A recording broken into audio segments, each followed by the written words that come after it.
کیونکہ آج کل ٹی وی چینلز پر، یوٹیوب پر کوئی بھی نوجوان کھڑا ہو جاتا ہے کہتا ہے میں مہدی ہوں، الیاذ باللہ، اور ہمارے بچے ماننا شروع کر دیتے ہیں، اندھدھند تقلید شروع کر دیتے ہیں، انہیں پتہ ہی نہیں کہ امام مہدی کے آنے کی علامتیں کیا ہیں۔ اور چند علامتیں سیکھ لو، لفظ مدعی یاد کر لو، کیا ہے؟ یہ آپ کے لیے آسان ہے، یہ علماء کے لیے بھی، طلاب العلم کے لیے بھی، عوام کے لیے بھی، تاکہ ہمیں پتہ ہو کہ کیا فلسطین حقیقتاً ہمارے ہاتھوں سے نکل گیا؟ نہیں، مسلمانوں کا دور وہ آ رہا ہے، عروج ملے گا، عروج ملے گا، اور پھر عروج کب تک ملے گا ہمیں اس کا علم ہونا چاہیے۔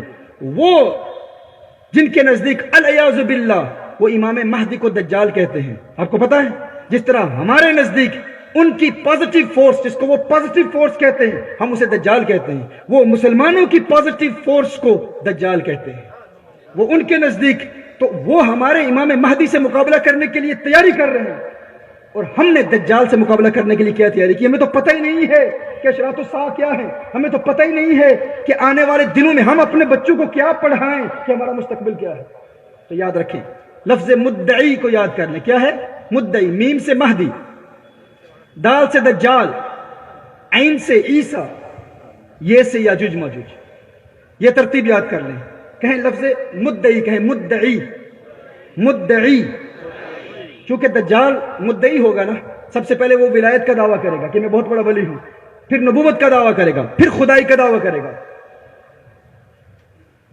تو لفظ مدعی کو اس حوالے سے بھی مناسبت و مطابقت حاصل ہے، تو اس لیے یہ مخفف میں نے تیار کیا ہے تاکہ سب اس کو سمجھ لیں۔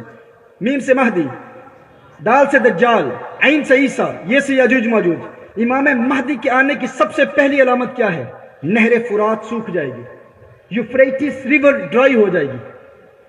حضور اکرم صلی اللہ علیہ وسلم کی صحیح احادیث کی روشنی میں بیان کر رہا ہوں۔ سب سے پہلے آج بھی آپ آن لائن جا کر دیکھ لیں، گزشتہ 4 سالوں میں کتنی تیزی سے نہر فرات سوکھ رہی ہے، اتنی تیزی سے نہر فرات سوکھ رہی ہے۔ نہر فرات سوکھ جائے گی، ڈرائی ہو جائے گی، اس کے بعد ایک سونے کا پہاڑ نکلے گا، سونے کا پہاڑ برآمد ہوگا۔ اس سونے کے پہاڑ کی وجہ سے پھر وہاں کا ایک بادشاہ ہوگا، ان کی جنگ ہوگی، سول وار ہوگا، 3 شہزادے ہوں گے، ان کی موت واقع ہو جائے گی۔ حضور اکرم صلی اللہ علیہ وسلم نے سختی سے منع فرمایا، مسلمانوں جب وہ سونا ملے تو اس سونے کو ہاتھ نہیں لگانا، اس کو حاصل کرنے کی کوشش نہیں کرنا۔ یہ وہ پہلی علامت ہے۔ اس کے بعد امام مہدی مدینہ منورہ میں ہوں گے، مدینہ منورہ سے امام مہدی مکہ مکرمہ آئیں گے۔ جب امام مہدی مکہ مکرمہ آ جائیں گے تو ایک فوج ہوگی، سفیانی کی فوج، جو شام سے آئے گی، سفیانی بادشاہ ہوگا، وہ اپنی فوج بھیجے گا، اس کی فوج زمین میں دھنس جائے گی، اور جب زمین میں اس کی فوج دھنس جائے گی تو ایک بہت بڑا بریکنگ نیوز ہوگا، پوری دنیا کو اس کا علم ہوگا، ایک بہت بڑا واقعہ ہوگا۔ یہ مسلمانوں کے لیے جاننا ضروری ہے، ہمیں پتہ ہونا چاہیے کہ قیامت کی علامات کیا ہیں، امام مہدی کی علامات کیا ہیں۔ سب سے پہلی علامت کیا ہے؟ نہر فرات سوکھ جائے گی، اس کے بعد سونے کا پہاڑ برآمد ہوگا، ایک بادشاہ ہوگا، 3 شہزادے ہوں گے، جنگ ہوگی، ان کی موت واقع ہو جائے گی۔ حضور نے فرمایا اس پہاڑ کے سونے کو حاصل کرنے کی ہرگز کوشش نہ کرنا۔ اس کے بعد امام مہدی مدینہ منورہ سے مکہ مکرمہ آئیں گے، اور جب مکہ مکرمہ آئیں گے سفیانی کو علم ہوگا، سفیانی اپنی فوج بھیجے گا امام مہدی پر حملہ کرنے کے لیے، اور پھر وہ فوج زمین میں دھنس جائے گی۔ یہ ایک بہت بڑا نیوز ہوگا، دنیا کو علم ہو جائے گا۔ اس وقت پھر عراق کے عصائب اور نجائب اور ابدال شام اور بڑے بڑے اکابر اولیاء وہ کعبۃ اللہ کے سامنے امام مہدی کے ہاتھ پر بیعت کریں گے۔ امام مہدی کے ہاتھ پر جب بیعت کریں گے، اس کے بعد کعبۃ اللہ کی زمین کے نیچے سے خزانہ نکلے گا۔ حضور اکرم صلی اللہ علیہ وسلم نے ارشاد فرمایا کہ زمین اپنے خزانے اگلے گی۔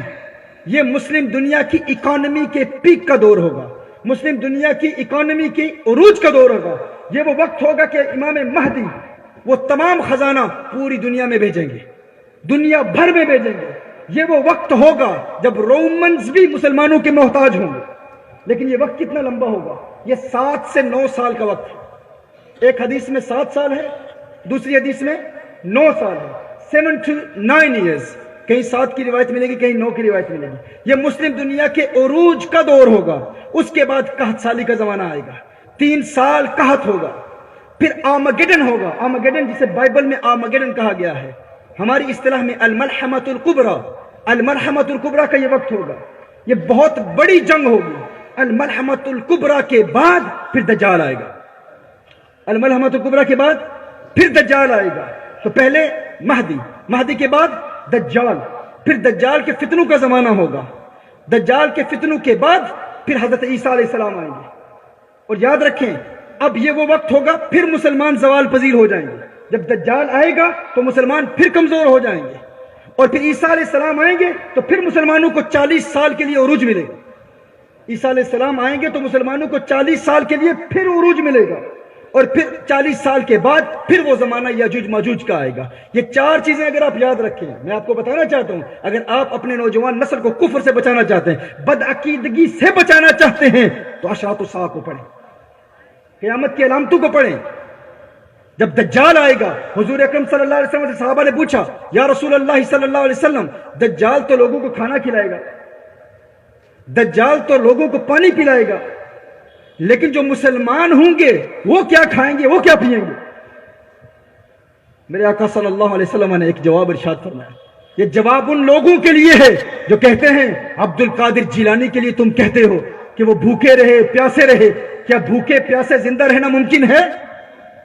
تم نے کہا کہ مدائن کے پہاڑوں میں سیدنا شیخ عبد القادر الجیلانی رضی اللہ تعالیٰ عنہ 1 سال پیاسے رہے، 1 سال بھوکے رہے، تیسرے سال نہ پانی پیا نہ کھانا کھایا، تو یہ کیسے ممکن ہے؟ یہ تو بابوں کی باتیں ہیں، یہ کتابوں سے ثابت نہیں ہے، قرآن و سنت سے ثابت نہیں ہے۔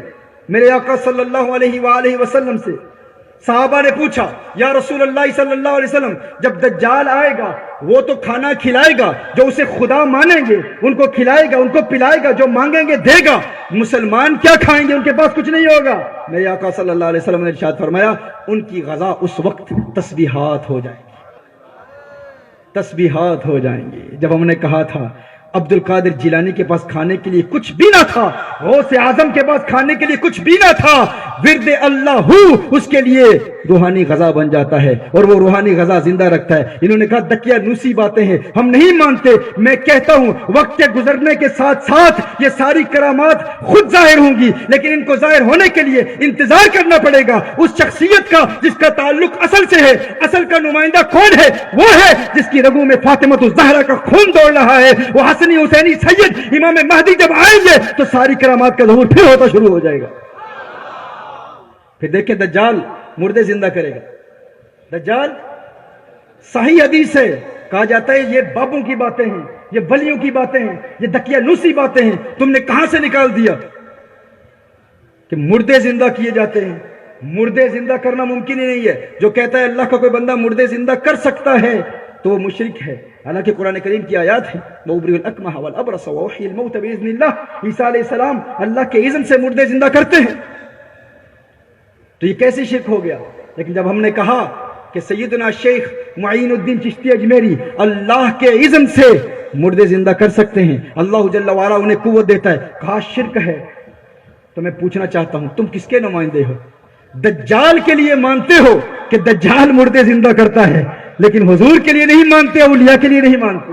تمہارا تعلق کس کے ساتھ ہے؟ دجال کے متعلق روایات پیش کی جاتی ہیں کہ دجال مردے زندہ کرے گا، اور کیسے زندہ کرے گا؟ یہ بہت بڑا فتنہ ہوگا دجال کا، کسی کی ماں کو زندہ کرے گا، ایک تو حقیقتاً زندہ کرے گا اس رجل صالح کو، اور ایک اس کا مکر و فریب ہوگا، کسی کی ماں کو زندہ کرے گا۔ یہ آپ کے لیے انتہائی اہم ہے تیاری کرنا کہ اگر اس فتنے میں ہم مبتلا ہوئے تو اس کا مقابلہ کیسے کریں گے۔ ہمیں پتہ ہونا چاہیے آپ کی ماں یا آپ کی دادی یا آپ کا دادا جو اس دنیا سے چلا گیا، فوت ہو گیا، انتہائی نیک شخص تھا، دجال اسے زندہ کرے گا، وہ قبر سے اٹھے گا۔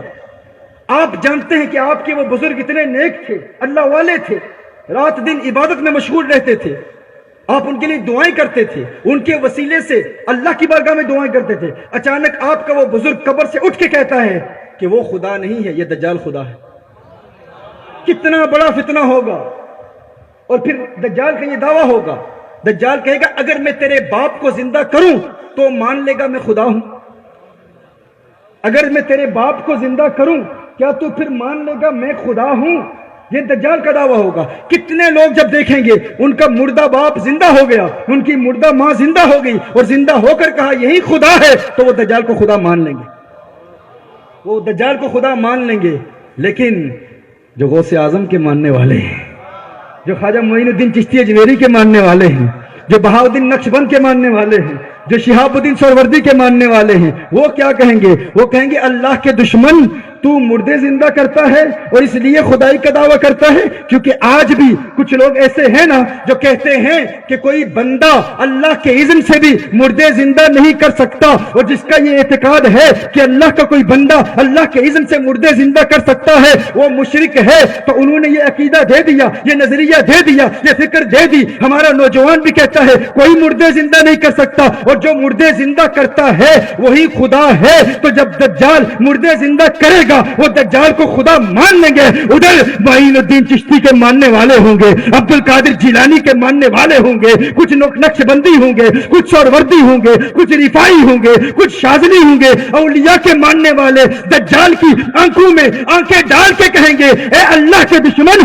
ہم تجھے خدا کیسے مانے؟ تو مردے زندہ کر کے خدائی کا دعویٰ کر رہا ہے۔ ہم نے تو عبد القادر جیلانی کو مردے زندہ کرتے ہوئے دیکھا، لیکن اس نے بھی کبھی اپنے آپ کو القادر نہیں کہا، مردے زندہ کرتا رہا اللہ کے اذن سے، پھر بھی خود کو عبد القادر کہتا رہا، القادر نہیں کہتا رہا۔ معین الدین چشتی اجمیری مردے زندہ کرتا رہا۔ ہم نے غریب نواز کو اللہ نہیں مانا، وہ تو اللہ والے تھے، مردے زندہ کرنے کے باوجود پھر بھی کبھی خدائی کا دعویٰ نہیں کیا۔ ہم نے ان کو خدا نہیں مانا، تجھے اللہ کے دشمن کو خدا کیسے مان لیں گے؟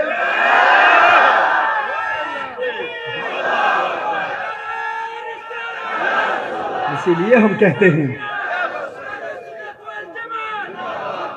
ہم کہتے ہیں جو ان سلاسل سے وابستہ رہتا ہے، جو اپنے مشائخ کے ساتھ وابستہ رہتا ہے، وہ ان فتنوں سے بچتا رہتا ہے، وہ ان فتنوں میں مبتلا نہیں ہوتا۔ اور کون فتنوں میں مبتلا ہوتا ہے؟